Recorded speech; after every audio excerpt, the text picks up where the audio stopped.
What is a fact that can possibly save your life? If a tornado looks like it isn't moving, it's heading right towards you. I've never been in one, but apparently if one is near, it sounds like a train. Maybe not your life, but someone else's. Most drowning is silent. The victim quite literally cannot speak to call for help, as they are too desperately trying to get any air at all. Drowning can look simply like a person bobbing in the water until they no longer come back up. Keep a watch out. Especially if it's kids. This is a New Zealand specific one, but all emergency numbers work here. The official number is 111. But 999,911,000 etc. will all work. This is so that tourists can still reach emergency services easily. Double-check advices in this thread with your own research. If you are ever buried in rubble, earthquake, tornado, building collapse, etc., don't shout.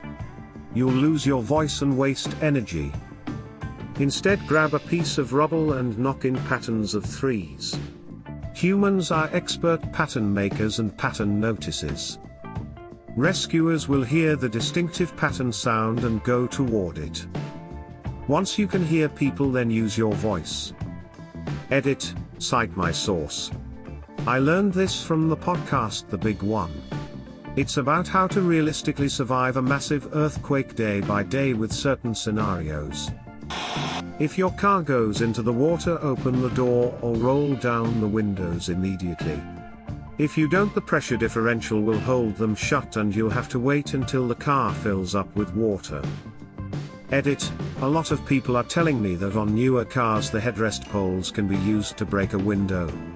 I'm not sure if that's true, because headrests I've seen are just made of ordinary steel and the ends aren't particularly pointy. A dedicated window breaker will have a sharp point made of an ultra-hard material. Does anyone know if newer headrests are actually made for this? Edit 2. It seems headrests are not designed specifically to break windows, but they can in a pinch if the proper technique is used, and they can actually be removed. Putting the point in the corner of the window and slamming the headrest. My buddy did a master's thesis on exactly this, and I was able to test out this scenario several times. If you go into the water, get out ASAP. Don't wait. Roll down the windows and get out. The electronics of the car should still work long enough to roll them down. Don't wait until there is equal pressure. You could be upside down at the bottom of a lake, wedged between an object. React and move as fast as you can. Edit, link to study. Do not delay getting out of a burning building. The flames are not what will kill you. The smoke will get very thick and toxic very quickly, and you will not be able to see the way to get out. Stay low and go, the oxygen is down near the floor. And don't think a handkerchief over your face will do shit. All firearms are loaded. Even if they are not, they are.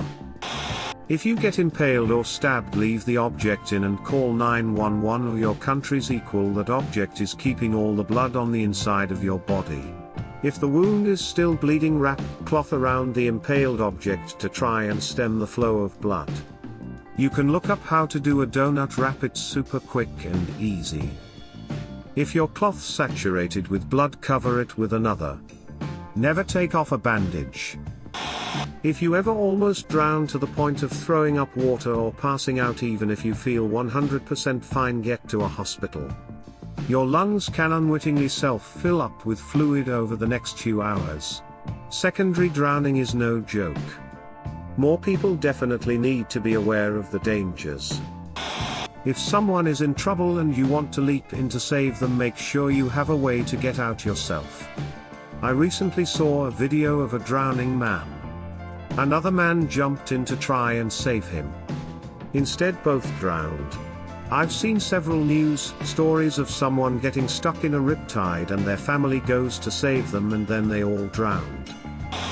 If you smell a fish smell in your house, some people also report a urine-like smell for no reason. 9 times out of 10 it means there's an electrical fire. I actually was the hero in this situation. Was visiting my sister a number of years back. Hanging out on her couch. Smelled the smell of urine with a bit of dead fish mixed in. I asked her what that was. She answered it's been here for weeks. We think a rat or squirrel got trapped in the walls. That didn't sound right to me. A dead animal would smell different. And for whatever reason I googled smells like urine. Electrical fire was the first answer. So I sniffed all around the room.